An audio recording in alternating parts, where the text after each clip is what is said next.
Өнөөдрийн сайд нарын түвшний хамгийн чухал уулзалтын хэлэлцсэн гол сэдэв бол санхүүжилт.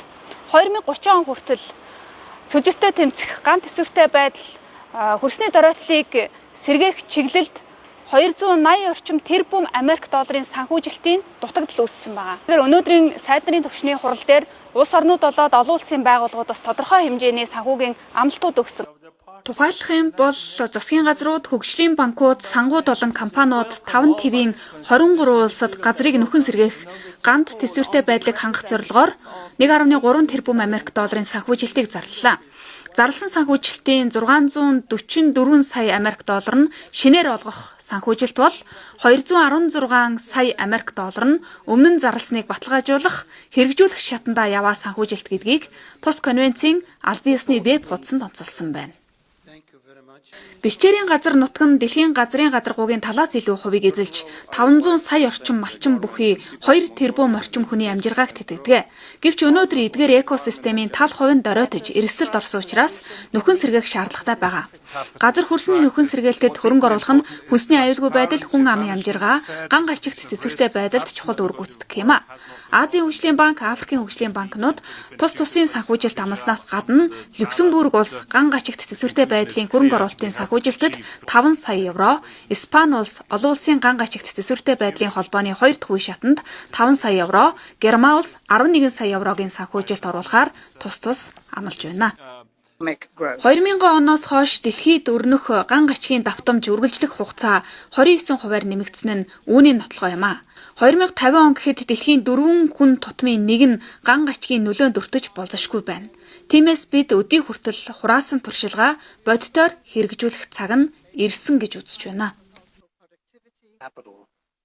Хөрс газар бол хамгийн үнэтэй капитал байдаг. Эрүүл газарт хөрөнгө оруулах нь усны аюулгүй байдал, эдийн засгийн чадхад эргээд нөлөөлдөг гэдгийг онцолмоор байна. Хөдөө аж ахуйн бизнесийн санхүүжилтийн санг нэвтрүүлж тогтвортой хөдөө аж ахуйг хөгжүүлэхэд 175 сая $, техник тоног төхөөрөмжийг олгох юм а. Энэ санхүүжилт орон нутгийн иргэдийн амжиргааг сайжруулахад үр дүнгээ өгнө гэж үзэж байна. Сүүлийн 10 жилийн туршид Африкийн хөгжлийн банк газрын нөхөн сэргээлт хийх зэргээр олон төрлийн санаачлаг гаргаж Африкийн эмзэг бүс нутагт гангийн төсвөртэй байдлыг нэмэгдүүлэхэд санхүүжилт оруулж ирсэн.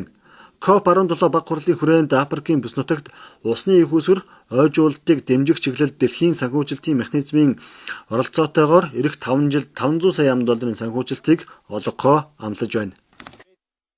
Ганц төсвөртэй байдлыг сайжруулах, газрын нөхөн сэргээлт, газрын тогтвортой менежмент, хүнсний аюулгүй байдлыг хангах чиглэлд 20 сая Америк долларын санхүүжилт оруулахаар Европын холбооны гишүүн улс орнуудын өмнөөс зарлж байна.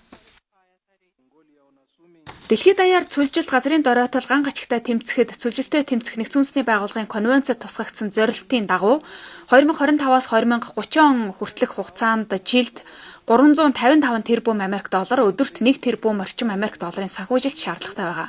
Гэвч дэлхийн нийт хүн төрөлхтний бараг 50% нь аж амьдралд ямар нэгэн байдлаар сөрөг нөлөөлөл үзүүлж байгаа цүлжилт газрын доройтол ган гачигтай тэмцэхэд төвлөрүүлсэн санхүүжилт ихээхэн дутагдaltaй байгааг талууд онцолж байгаамаа. Одоогоор төсөөлсөн санхүүжилт хөрөнгө оруулалтын дүн 77 тэрбум Америк доллар байгаа нь жилд 278 тэрбум Америк доллар дутагдах төлөвийг харуулж байна. 2030 он гэхэд 1 тэрбум гаруй газрыг нөхөн сэргээх гангийн төсвөртэй байдлыг нэмэгдүүлэхэд 2.1-ээс 2.6 их 80 Америк долларын санхүүжилт хөрөнгө оруулалт шаардлагатай байгаа юм а. За сүлжилттэй тэмцэхэд тулгарч байгаа гол саад бэрхшээл нь санхүүжилт бага, институтийн хөгжил сул, улс орны чадвах муу, бодлогын зохицуулалт тааруу байгаатай холбоотойг сайд нарын түвшний өнөөдрийн хуралдааны хүрээнд хэлцлээ. Талууд сүлжилт ган гачийг давж гарах гарц нь тогтвортой санхүүжилт гэдэг дээрч санал нэг байна. За цүлжилттэй тэмцэх тухай нэгдсэн үндэсний байгууллагын конвенцийн 17 дугаар баг хурлын 8 дахь өдөр буюу санхүүжилтийн өдөр Монгол улс.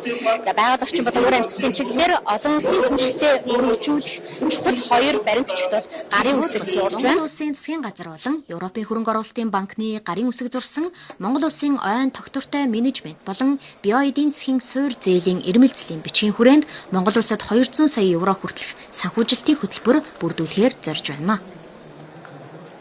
Байгалаа хамгаалах, нөхөн сэргээх үйлсийг бодит хөрөнгө оруулалт, эдийн засгийн боломж, иргэдийн амьдралд хүрэх өргөөжтэй холбох нь өнөөдрийн бид бүхний чухал зорилт юм а. Монгол Улсын засгийн газрын чөлөөлийн үндэсний санаачлагын нэг гол зорилгоч үүнд оршиж байна.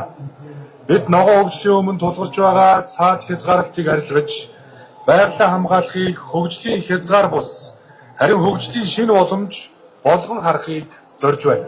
Бид нар бол энэ бэлтгэл ажлыг бол одоо нэлээд эртнээс эхэлсэн. За Европын хөрөнгө оруулалтын банктай хийсэн өнөөдрийн энэ одоо letter of intent буюу одоо цаашдаа ажил хэрэг болоод явахын боломжтой санхүүжилтийг бол бараг жилийн өмнөөс засгийн газар бол ярьж хэлсэн. 2 дахь түншлэлийн хүрээнд Монгол Улсын засгийн газар, Дэлхийн банк групп, Монголын тогтвортой эдийн засаг ба газрын нэгдсэн менежмент буюу Smile хөтөлбөрийг хамтран хэрэгжүүлэх хамтарсан мэдээлэлд гарын үсэг зурсан юм а. Монгол Улсын нийт ажиллах хүчний 40 орчим хувь нь хөдөө аж ахуй, ойн аж ахуй, аялал жуулчлалын салбараас хамааралтай байдаг. За үүнээс харах юм бол газар бол энэ улсын эдийн засгийн гол хөдөлгөгч хүчний нэг юм а гэж хэлж болохоор байна. За харамсалтай нь Монгол улс газрын ашиг шимээ эрчимтэйгээр алдаж хөрсөн эрчимтэй дороотж байна. Улмаар эдийн засгийн доктортой байдал нь алдагдаж байгаа юм а. Тиймээс газрыг нөхөн сэргээнэ гэдэг бол эдийн засгийн тэргүүлэх чиглэл мөн юм. За энэ бол мэдээж байгаль орчныг хамгаалах, нөхөн сэргээх дороотсон газар. За усны хомсдол, за манай улсын засгийн газраас дэвшүүлж байгаа тал хоёрын төлгөө түүний хүрээнд одоо санаачилсан одоо байгаль суурилсан доктортой дид үтсийн чиглэлээр энэ төсөл хөтөлбөрүүд шийдэгдэнэ. Гэхдээ өнөөдөр л эхний ээжинд гарын үсэг зурагж байна. За мэдээж хилцээрийн шатанд ямар хүүтэй, ямар хугацааны зээл байх юм бэ гэдэг, ямар нөхцөлтэй байх вэ гэдгээ тохирно. Баруунлогийн хүрээнд Монгол улс байгаль хамгааллыг бодит хөрөнгө оруулалт, газрын нөхөн сэргээлт, ногоон эдийн засаг, иргэдийн амжиргаатай холбосон санхүүжилтийн шин түншлэлүүдийг эхлүүллээ. Энэ хүрээнд бид Европын хөрөнгө оруулалтын банкны дэд ерөнхийлөгчтэй хамтын ажиллагаа хөрөнгө оруулалтын талаар тусгайлан ярилцсан юм а. Good evening everyone. Today we are joined by Ms. Оройн төргийн үзэгчтэй өнөөдөр бидэнтэй Европын хөрөнгө оруулалтын банкны дэд ерөнхийлөгч хадагтай Желсмина Вильоти ярилцахаар хүрэлцэн ирсэн байна. Танд оройн төргийн. COP17-гийн хүрээнд газрын нөхөн сэргээлт, уур амьсгалын өөрчлөлтөд төсвөртэй байдлыг санхүүжүүлэх асуудалд ихээхэн анхаарч байна. Илүү их хөрөнгө оруулалтыг энэ салбарт татахын тулд юу өөрчлөгдөх шаардлагатай гэж та үзэж байна вэ? Thank you very much for this question and Баярлалаа. Ялангуяа би энд хүрэлцэн ирсэнд маш их баяртай, сэтгэл хангалуун бахархалтай байна. Учир нь эдгээр асуудал нь бидний хувьд онцгой ач холбогдолтой маш их хамааралтай асуудлууд. Эдгээрийн зөвхөн байгаль орчныг хамгаалах уур амьсгалын асуудалтай холбоотой биш юм. Манай банкны хувьд бид эдийн засгийн болон үнэт зүйлсийн зарим зорилгыг баримталдаг банк. Тиймээс бидний хувьд хамгийн чухал зүйл бол олон хүн зөвхөн байгаль орчны асуудал гэж харж болох эдгээр зорилтуудыг олж харж эдийн засаг, бизнесийн боломжтой уялдуулах явдал юм. Өөрөөр хэлбэл байгаль орчныг хамгаалж газрын дороотлыг нөхөн сэргээснээр эдийн засгийн үр өгөөжийг бий болгож бизнесийн боломжийг хөгжүүлэх боломжтой. Үүнд бид идэвхтэй оролцох хэрэгтэй гэж үзэж байна. Ингэснээр бид хүмүүст дэмжлэг үзүүлэхийн зэрэгцээ байгаль орчноо хамгаалж уур амьсгалын өөрчлөлтийн улам бүр нэмэгдэж буй сөрөг нөлөөлөлд дасан зохицох боломжтой. Өнөөдөр Европын хөрөнгө оруулалтын банк болон Монгол Улсын засгийн газар Монголын ойн салбарын тогтвортой үйлчлэлийн талаар ирмэлцлийн бичиг байгууллаа. Ойн салбар яагаад Европын хөрөнгө оруулалтын банкны хувьд тийм чухал ач холбогдолтой юм бэ? Энэ бол маш чухал. Өмнө нь хэлсэнчлэн Европын хөрөнгө оруулалтын банк бол уур амьсгалын банк.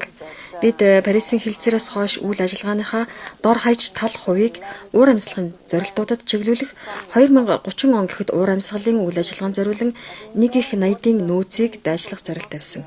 Мөн саяхан бид энэ зорилтоо уламжуулж 5 жилийн хугацаанд 30 тэрбумыг уур амьсгалын өөрчлөлтөнд дасан зохицоход оруулна гэж мэдэгдсэн. Уур амьсгалын сөрөг үзэгдэл гамшигын эрсдлийг даван туулахад хичнээн чухал болохыг бид мэднэ. Тиймээс улс орнууд болон эдийн засаг нь ийм нөлөөллийг даван туулахад бэлэн байх шаардлагатай. Ийм учраас Монголын засгийн газартай ойн чиглэлээр энэхүү харилцан ойлголцлын санамж бичгийг байгуулж байгаа нь маш чухал гэж би үзэж байна. Учир нь өмнө хэлсэнчлэн ойн байгаль орчин болон уур амьсгалын хувьд маш чухал бөгөөд нүүрс төрөгчийг өөртөө шингээгээс гадна ойн аж ахуйг түшиглэн эдийн засгийн тодорхой үйл ажиллагаа, бизнесийн сүлжээг хөгжүүлэх боломжтой. Түнчлэн эдгээр салбарт хөрөнгө оруулж Монголын засгийн газартай хамтран ойн аж ахуйн эргэн тойронд эдийн засгийг хөгжүүлэх төслүүдийн багцыг бий болгох нь маш чухал. Тиймээс COP17-гийн үеэр эндэрч энэхүү харилцан ойлголцлын санамж бичигт гарын үсэг зурж байгаадаа би их баяртай байна. Миний бодлоор энэ нь олон талт хөгжлийн банкуд засгийн газартай хамтран копийн зорилтуудыг хэрэгжүүлэхэд юу хийж болохын маш сайн жишээ юм. So how can these forces Ойг нөхөн сэргээх ойн тогтвортой менежментийг хөгжүүлэх нь Монгол улсад эдийн засгийн ямар бодит боломжуудыг бий болгож чадна гэж харж байна вэ? This is an important question. Заримдаа хүмүүст газарт хөрөнгө оруулах, хамгаалахыг зөвхөн зардал гэж ойлгож эдийн засгийн боломж гэж хардаггүй учраас энийг чухал. Эцэст нь олон хүн ойлгодоггүй зүйл бол хэрэв бид газар нутаг оймод хүрээлэн буй орчноо хамгаалахгүй бол эдийн засгийн боломжуудаа сөөрүүлж байдаг бөгөөд бид үүнийг хамгаалах ёстой. Учир нь оймод газар бол эдийн засгийн үйл ажиллагаа явуулжуулах чухал туйлын хөрөнгө бөгөөд үүний тулд юуны өмнө бизнесийн боломжууд бий болох орчныг бүрдүүлэх нь чухал юм. Санхүүгийн байгууллагын хувьд засгийн газартаа бидний хамтран хийхийг хүсэж байгаа зүйл бол эдгээр арга хэмжээг хэрэгжүүлснээр шин зах зээл бий болгох явдал юм. Дэлхийн бусад хэсэгт ялангуяа олон талт хөгжлийн банкуд нүүрс төрөгчийн кредит, экосистемийн үйлчилгээний төлбөр гэх мэт шин санхүүгийн хөрөнгийг хөгжүүлэхэд онцгойлон оролцож байгааг бид харсан. Бид Монголын засгийн газартай хамтран байгууллагчныг хамгаалахын зэрэгцээ шин зах зээл, шин бизнесийн боломжуудыг бий болгохыг хүсэж байна. Мэдээж энэ бол амархан ажил биш. Тиймээс бид өөрсдийн нөөц боломж тухайлбал техникийн тусалцаа болон зөвлөх үйлчилгээгээ ашиглан эдгээр хөрөнгө оруулалтаас үндэс нь бий болгоход бэлэн байна. one last question? За сүүлийн асуулт. COP17 өндөрлсөний дараа Монгол улс Европын хөрөнгө оруулалтын банкны хамтын ажиллагаанд ямар шинэ алхам өөрчлөлтийг та хамгийн ихээр харахыг хүсэж байна вэ? I think that there is ample scope to Хамтын ажиллагааг өргөжүүлэх асар их боломж бай. Бид Монгол улстай харилцан ойлголцлын санамж бичиг байгуулсан. Энэ нь Монгол улсын засгийн газрын хэрэгжүүлэх гол зорилтын хөтөлбөр болох Алсын хараа 2050-тай ихээхэн нийцэж байгаа. Бид Монгол улстай хамтран хэрэгжүүлэх төслүүдийн багцыг бүрдүүлэхийг хүсэж байгаа бөгөөд цаашид хөрөнгө оруулалтын боломжуудыг улам хөгжүүлж чадна гэдэгт итгэлтэй байна. Мөн COP17 нь энэхүү түншлэлийг улам эрчимжүүлэх маш сайн боломж болно гэж бодож байна.